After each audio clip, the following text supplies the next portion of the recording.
ईरानी नेता ayatollah Ali Khamenei की मौत के बाद ईरान के जामकरन मस्जिद पर लाल झंडा फहराया गया। इसे बदले और न्याय के प्रतीक के रूप में देखा जा रहा है। आखिर शिया मुस्लिम लाल झंडा क्यों लगाते हैं और खामेनेई की मौत पर झंडा क्यों फहराया गया? नमस्कार, मैं हूं शारदा जायसवाल और आप देख रहे हैं हिंदुस्तान पोस्ट। शिया मुस्लिम के मुताबिक लाल रंग अन्यायपूर्ण तरीके से बहाए गए खून का प्रतीक है।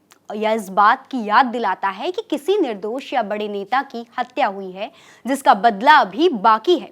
यह परंपरा इमाम हुसैन से जुड़ी है। प्राचीन अरब में जब किसी कबीले के मुखिया की हत्या होती थी और उसका बदला नहीं लिया जाता था तो उसके घर या कब्रिस्तान पर लाल झंडा लगा दिया जाता था। जब बदला पूरा हो जाता था तब इसे हटाकर काला या हरा झंडा लगाया जाता था। जामकरन मस्जिद पर इसे लगाने का मतलब है कि पूरा देश शोक में है और वह अपने दुश्मन से कड़े प्रतिशोध की मांग कर रहा है। सवाल उठता है कि जामकरन मस्जिद पर ही क्यों लाल झंडा लगाया गया? जामकरन मस्जिद को ईरान में बहुत पवित्र माना जाता है क्योंकि शिया मान्यताओं के अनुसार इसका संबंध इमाम मेहदी 12वें इमाम से है। यहाँ झंडा फहराने का मतलब है कि यह लड़ाई अब केवल राजनीतिक नहीं बल्कि धार्मिक बन चुकी है। इस्लाम धर्म के संस्थापक हजरत मोहम्मद, जिन्हें इस्लाम के अंतिम पैगंबर माना जाता है, इमाम हुसैन पैगंबर के नवासे पुत्री का पुत्र यानी नाती थे। शिया समुदाय के मुताबिक करबला के युद्ध में इमाम हुसैन मारे गए, जिनकी याद में गमों का पर्व मुहर्रम मनाया जाता है।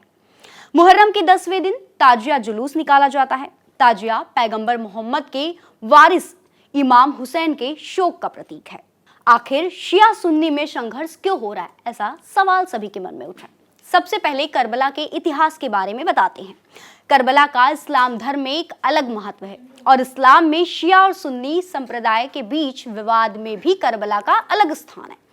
कुछ रिपोर्ट्स में कहा गया है कि 680 ईस्वी के टकराव को शिया और सुन्नी की लड़ाई कही जाती है, जिसे करबला की लड़ाई भी कहा जाता है।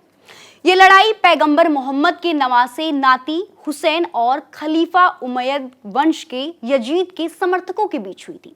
उमैयद वंश के लोगों ने पैगंबर मोहम्मद की मौत के बाद राजनीतिक सत्ता हासिल करने की कोशिश की। सुन्नी परंपरा में खलीफा राज्य चलाता है, जबकि शिया परंपरा में इमाम की नियुक्ति को मान्यता दी जाती है। वहीं अब वर्तमान में शिया सुन्नी की लड़ाई का इतिहास दोहराया जा रहा है।